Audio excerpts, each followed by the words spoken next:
Dear Patriots, before the news starts, please subscribe to our patriotic channel by clicking the subscribe button. Give us a thumbs up to this video. Don't forget to leave your opinion below in the comments section. Share the news on Facebook and Twitter so your friends see it. Thank you. Leaked employee conversations just gave Google the worst news it's ever gotten.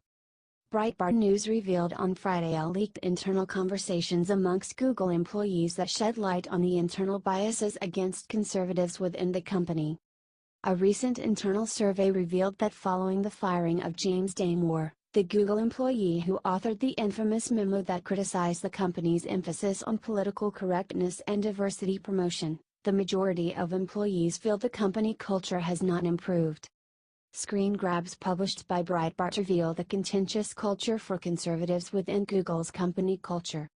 Damore's memo, widely circulated back in August, asserted that there are biological reasons behind the disproportionate representation of women in the tech industry. In an interview with CNN following his firing, Damore said he hoped that his firing would show that there has been a lot of political discrimination in the workplace and that needs to stop.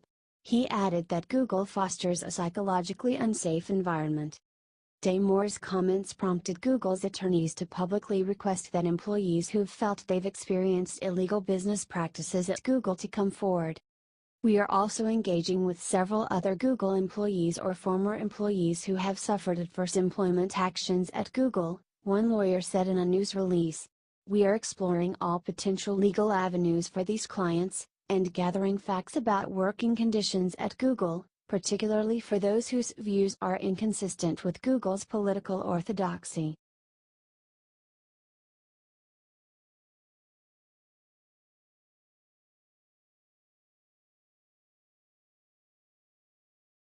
Keith Olbermann voted most hysterical liberal on planet for what he just said about Trump on The View. Keith Olbermann went on The View today and it was a disgrace. Teaming Keith with Joy and Whoopi for a Trump-bashing session. You just knew wouldn't badly. And boy did it ever. Keith Olbermann and I have a lot in common, we both think the president is unstable and we both wrote books about it, said Joy Behar as she introduced Keith. The show quickly took a turn for the worse after that lowlight with Keith actually saying on live TV that Trump has done more damage to America than bin Laden and ISIS combined. Really, he said that? He was read a quote where he said the above and he was asked, "Do you really believe that?" He didn't miss a beat and said, "Yes." Shocking is what it is, and it just shows you how far the left has gone. And that they will never come back to sanity. He continued, "Yeah, we did really well after 9/11. I don't think that the country has given itself enough credit for what we did not do. We did not restrict all the freedoms in this country. We did not single out people." Meghan McCain jumped all over him and reminded him of the 3,000 lost lives on September 11 and the countless other horrific acts of violence by ISIS and bin Laden, and then, stunned, she asked him again, "You think bin Laden did less to damage America than President Trump?" To which Keith said, "Yes." Wow. This is the American left, folks. Take a good look, because with this attitude they won't last much longer as a viable political party. Share if you are outraged.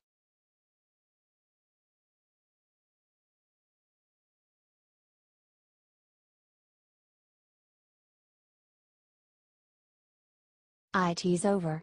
Silver bullet revealed that will bring Hillary Clinton down for good. Fox and Friends analyst Geraldo Rivera confirmed on Friday that the revelation Hillary Clinton and the DNC rigged the primary election is not only the nail in the coffin and the end forever of the Clinton era, but also, more relevantly, shows that the Democratic National Committee is in total disarray, according to BizPac Review. Rivera is referring, of course, to the Politico article written by former interim DNC chair Donna Brazile, in which she detailed how the Democratic National Committee prematurely gave the Clinton campaign access to party money as far ahead as 1 year prior to her official nomination. He added that Brazile is throwing Hillary Clinton under the bus and revealing that the DNC is virtually a criminal enterprise. Rivera went on to say that at the time of the election, he didn't believe Bernie Sanders had a chance of at the nomination, so his success speaks very directly to the weaknesses of Clinton's candidacy. President Trump made similar statements on Twitter Friday morning. Far-left Senator Elizabeth Warren, DMA, also denounced Clinton and the DNC late Thursday. Warren conceded to CNN's Jake Tapper late Thursday that Clinton's agreement with the DNC so far before the end of the primary season is intensely problematic for the party.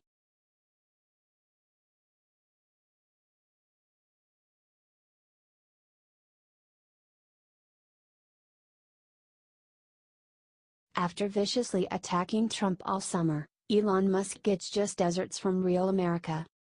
Elon Musk is a liberal hero. Yet he was taken aback by the fierce attacks from the left when he joined a Trump business council.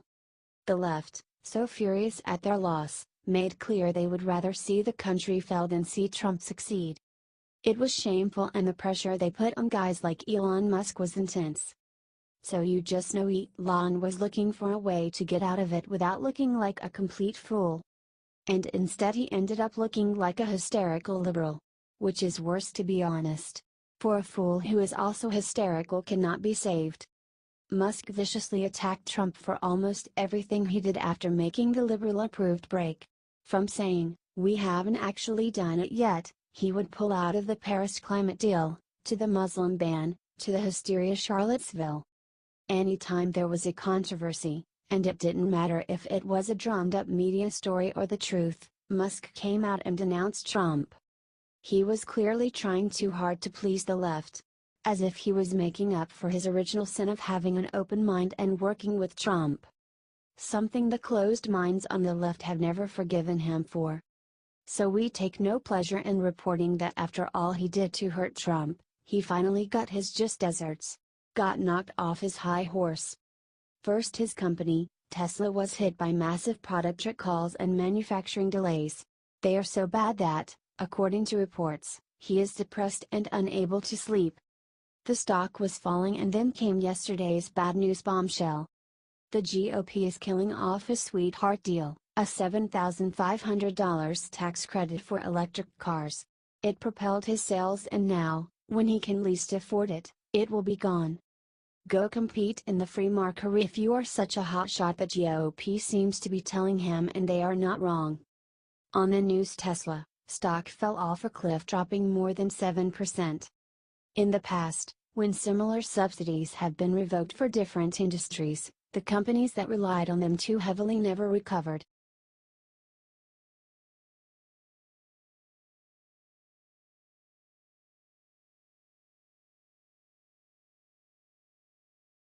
New proof just exposed McCain's ties to Russia, and the instant payback will crush his reputation. It's no secret, not all politicians are good-hearted human beings. Many try their best, and fail, to do what's right for the country instead of themselves.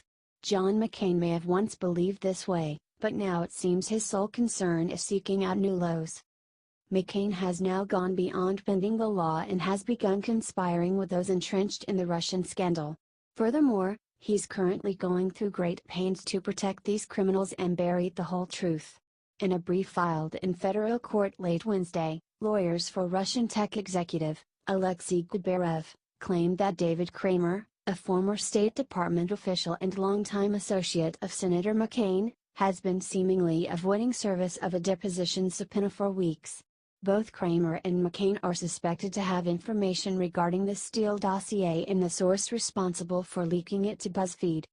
The Steele dossier, of course, has already been exposed as falsehood, with President Trump himself dismissing it as crap and a hoax. In addition, the dossier has been labeled as a reckless disregard for the truth or falsity of the information published by the lawyers suing BuzzFeed for its release. With all that said, is it any wonder why McCain is hiding out? David Kramer was once a director for the McCain Institute for International Leadership, and now he's suspected of espionage. With a history like McCain's, especially when it comes to President Trump, this is something we simply cannot ignore. The fact is, McCain has been untrustworthy regarding Russia since the beginning.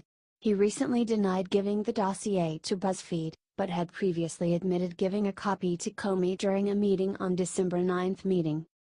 These are the kind of lies that corrode our country from within. McCain continues to prove himself to be a massive thorn in our president's side, as well as the nation's. All we can do is pray that this evidence finally ends McCain for good. If you're ready for the real truth to come out about Russia, and you want the real criminals to be given real justice, share this everywhere so McCain can't win. Sources: dailycaller.com.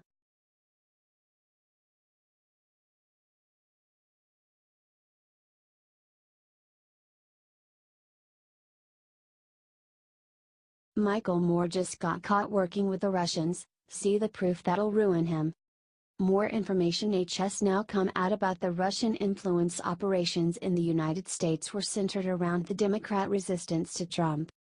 After Trump's electoral victory, Russian cyber operations began focusing on fomenting discord about the validity of Trump's election.